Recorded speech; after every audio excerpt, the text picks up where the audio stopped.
In today's video, I'm going to teach you how to sync TikTok Shop and Shopify in 1 minute. First, make sure you're logged into your Shopify store. From there, head straight to your Shopify dashboard. This is your main control center where you manage products, orders, and apps. Once you're on the dashboard, look towards the top or the sidebar for the search field. Click on the search bar so you can quickly find what you need without digging through menus. In the search results or menu options, look for the section called Apps and click on it. This is where all the tools and integrations for your store live. On the Apps page, you'll see some suggested options. Find and click on All Recommended Apps. This will open up a broader selection and give you an easy way to access the Shopify App Store. Next, click on Shopify App Store. This will open a new window or tab where you can browse and install apps. At the top of the App Store page, there's a search bar.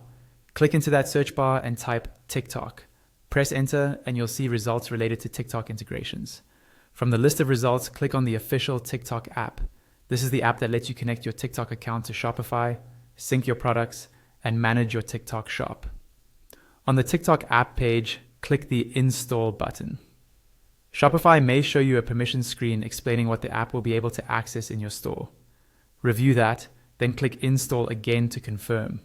Once the app finishes installing, you'll be taken to the TikTok app inside your Shopify admin. Here, look for the section that says Start Selling on TikTok and click the Set Up Now button underneath it. This will launch the guided setup. The first thing you'll see is an option to Connect Account. Click that and log into your TikTok account if prompted. Once your TikTok account is successfully connected, move on to Complete Your Business Profile. Fill in your business details accurately as this information is used on TikTok Shop. After your profile is done, go to the Get Ready to Sell section and start adding your products so they can sync from Shopify to TikTok Shop. Finally, if you also want to run TikTok ads, go back to the overview in the TikTok app and click Setup under Grow Your Business with TikTok Ads.